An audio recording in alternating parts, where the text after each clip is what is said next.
Fala pessoal, bom dia, tudo bem? Já tava com saudade de vocês, hein? Hoje nós vamos falar sobre a formação profissional, a formação para atuação no campo das práticas corporais.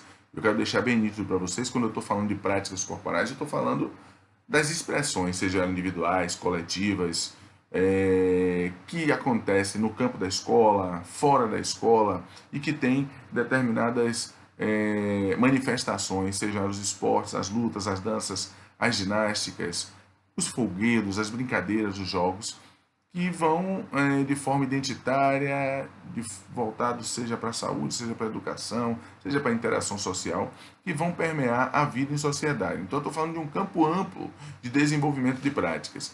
E nessa perspectiva de amplitude, eu vou direcionar mais para o campo da educação física, mas não vou negar, e aí vocês vão verificar durante esse vídeo, não vou negar os outros campos que atuam nessa perspectiva, que atuam nesses espaços.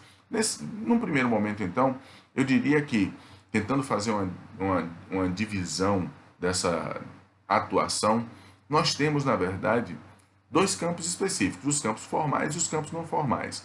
Os campos não formais, se nós formos pensar, e aí a partir de classificação de Gon, de Almeida, de Bruno, os campos formais eles vão tratar especificamente de uma intervenção, que é exclusiva do que nós vamos chamar do licenciado ou da licenciada.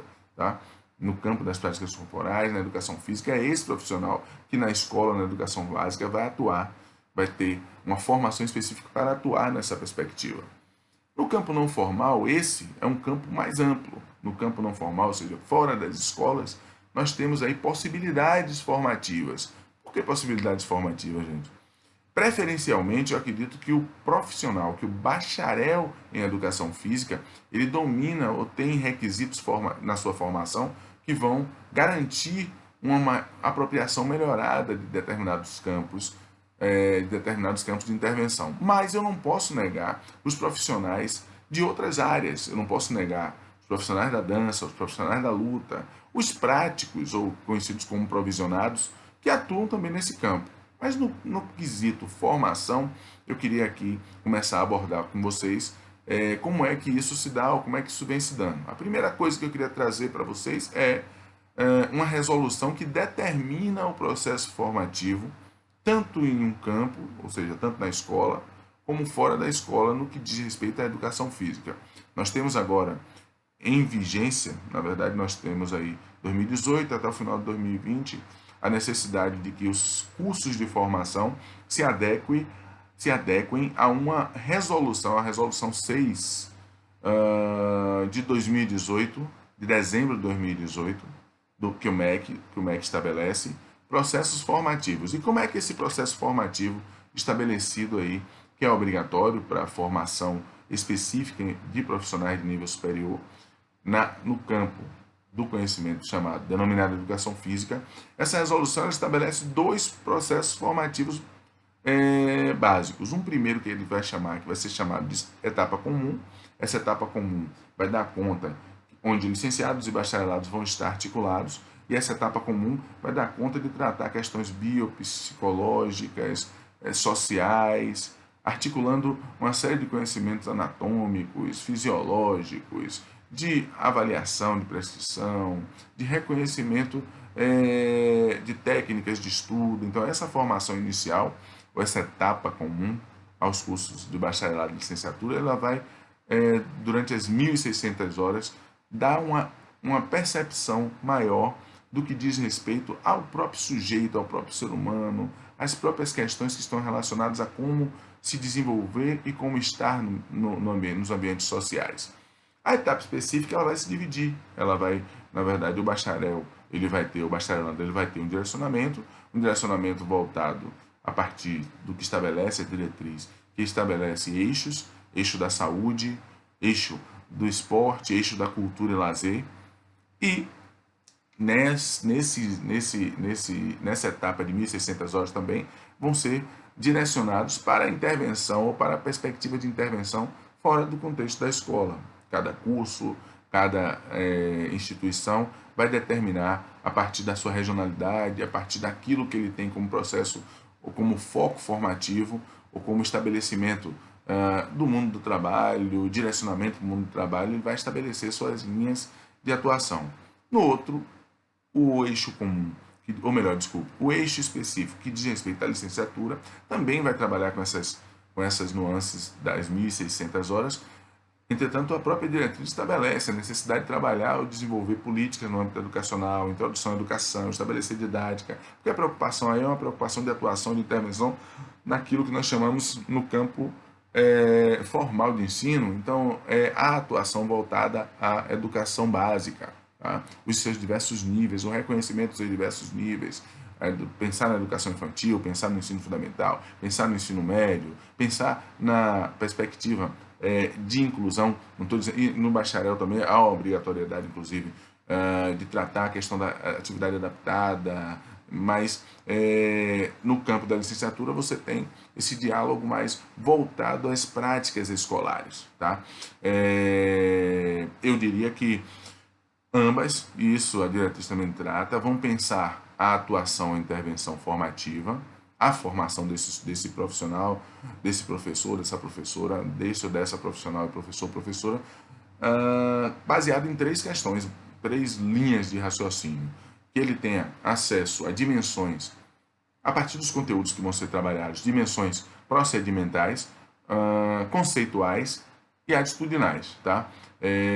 Isso nós precisamos ter bem nítido, isso nós precisamos deixar bem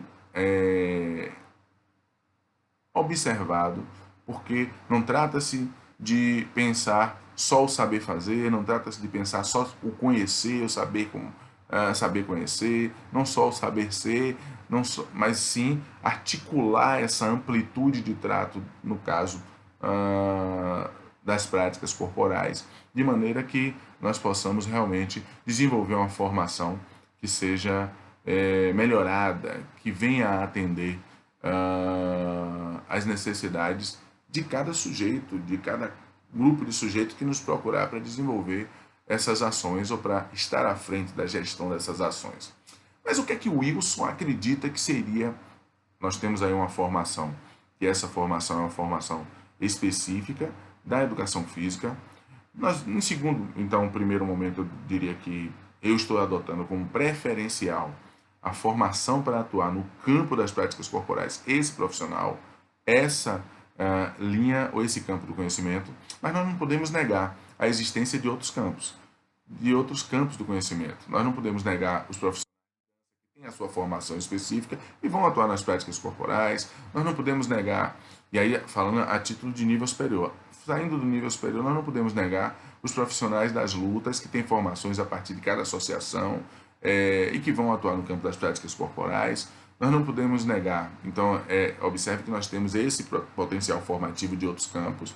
Nós não podemos negar também o próprio estabelecimento legal, de acordo com o histórico de práticas que determinadas pessoas desenvolvem, dos provisionados ou dos práticos que vão atuar nesses campos. A grande questão dos provisionados especificamente é que eles ou elas vão atuar especificamente em cada conteúdo, ou seja, o provisionado ele vai ser considerado nessa perspectiva de garantia de atuação, o campo no qual ele sempre esteve atuando. Então, se o provisionado ele é provisionado em musculação, ela não vai poder atuar no esporte, ela não vai poder atuar na dança, ela não vai poder atuar no jogo, ela vai atuar na musculação. Se é da ginástica, ela vai atuar na ginástica. E assim sucessivamente, ou seja, com base numa vivência prática, com base numa vivência formativa do cotidiano, esse sujeito vai atuar. Então nós temos, observe que eu estou dizendo a vocês, que nós temos três grandes grupos que vão atuar nesse campo, tá? Os provisionados, os práticos, as outras formações, dança, lutas, etc. e tal, e também a formação específica, que é a formação, na minha visão, preferencial, que são os profissionais da educação física, os professores profissionais da educação física. Mas no campo ideal, o que é que eu acredito, como é que o Wilson vê uma formação? O que é que o Wilson percebe como uma formação ideal? Uma formação de ideal. Alguns pontos, elenquei alguns pontos, 8 pontos, para poder a gente pensar aqui. Que a formação precisa ser continuada.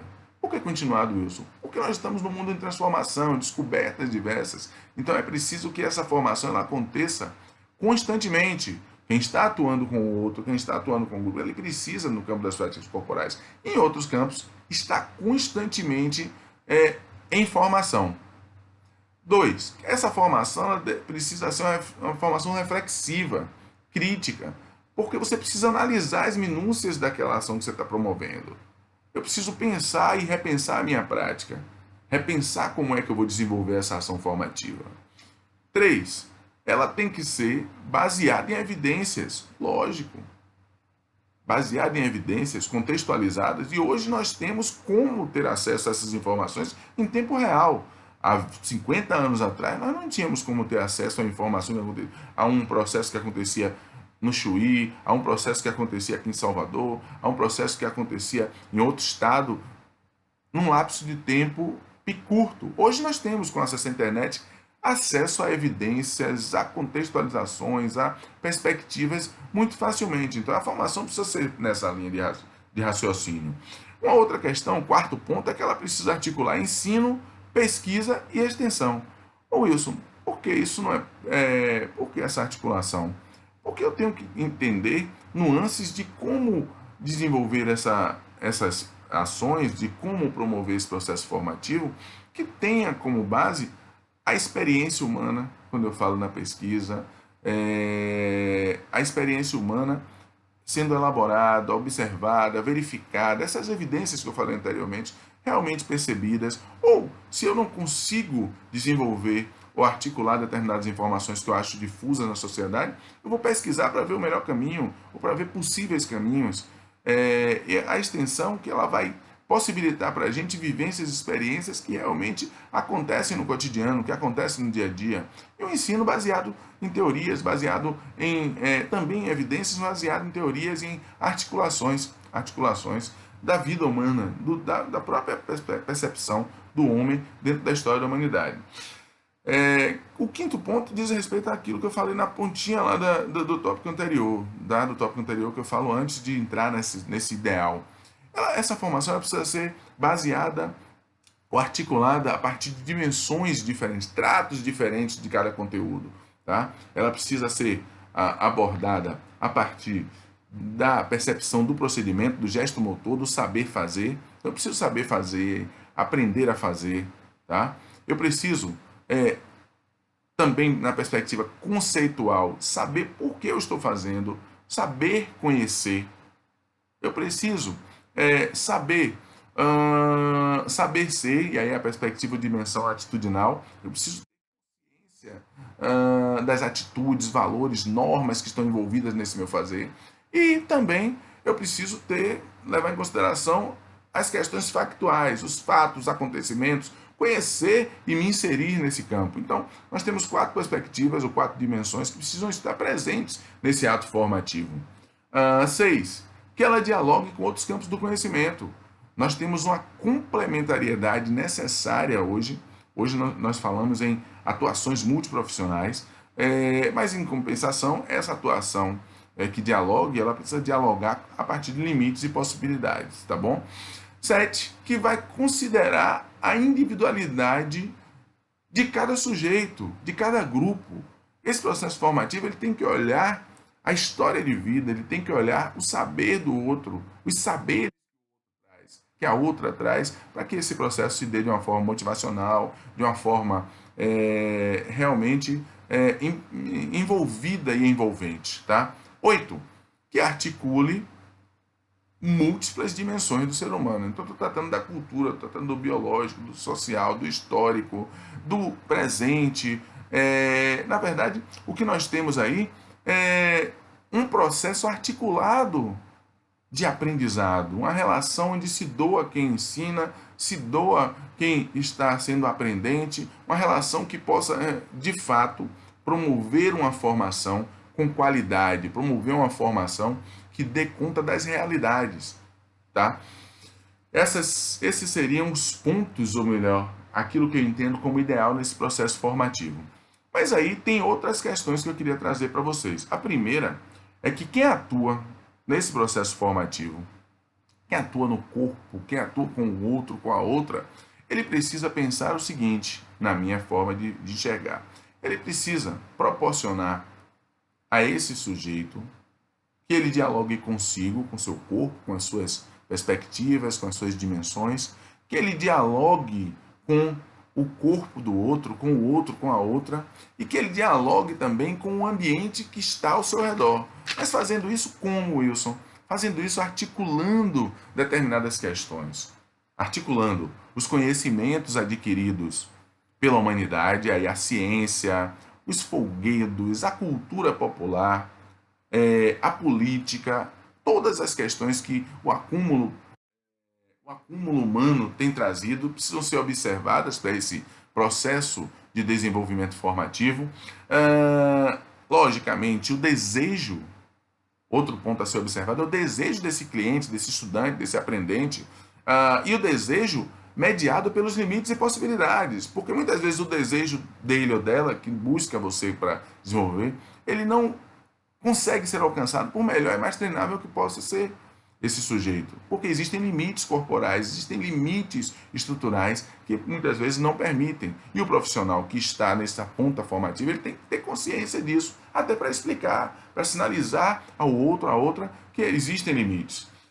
Uma outra questão importante é essa capacidade de sobrevivência no mundo atual. O processo formativo ele tem que possibilitar a sobrevivência desse sujeito frente aos estresses, frente às relações, frente às possibilidades, inclusive, de inserção no mundo do trabalho, frente ao desenvolvimento das AVDs, atividade de vida diária, atividade de vida do trabalho. Então, há uma necessidade de estabelecer esse processo formativo com objetivos que articulem esse sujeito na sociedade que ele vive. Ou seja, focando em realidades, focando nas realidades, focando naquilo que de fato acontece, naquilo que de fato está acontecendo na vida desse sujeito.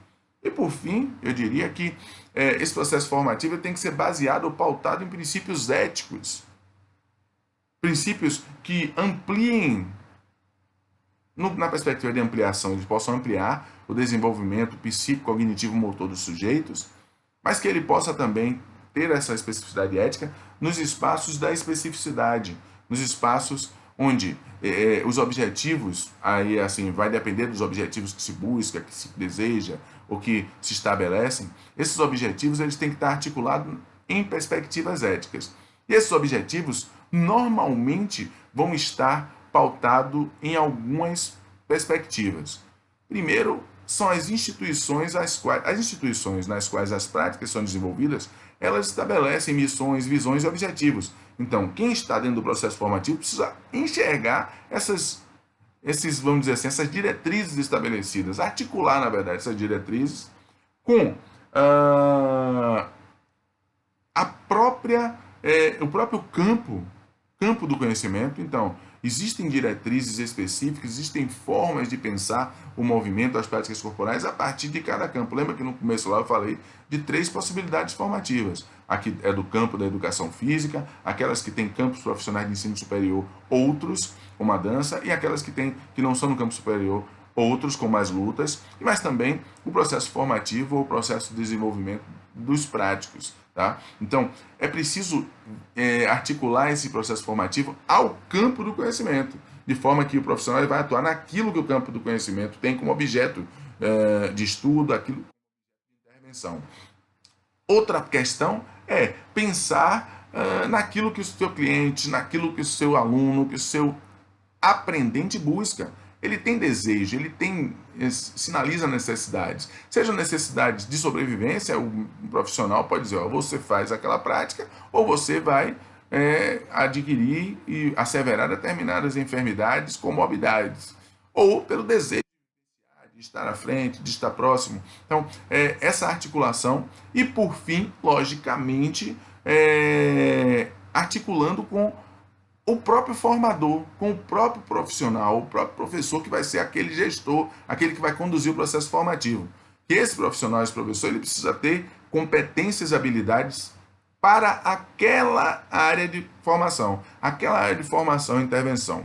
Articulando essas linhas, gente, dialogando com essas linhas, acredito que nós podemos ter um processo formativo que seja socialmente referenciado, que seja baseado em evidências, que seja realmente que atenda realmente às necessidades do mundo do trabalho, que atenda realmente às necessidades de sobrevivência de cada sujeito que vai buscar, que vai procurar cada um de nós para estar sendo o gestor desse processo formativo. Acredito que eu vou encerrando por aqui, para que não fique muito longo o vídeo, e eu gostaria que vocês, após assistir esse vídeo, pudessem dar os likes, pudessem dialogar, trazendo questões, trazendo posicionamentos, para que nós possamos manter esse espaço de debate, esse espaço de diálogo. Sinalizo que, além disso, é importante que vocês se inscrevam no canal, que vocês participem, que compartilhem, para que a gente possa estar continuando esse processo formativo. Eu sou o professor Wilson Brito Filho e agradeço pelo contato de vocês, agradeço pelo tempo de vocês, espero aí os posicionamentos de vocês nesse vídeo. Valeu, galera, grande abraço!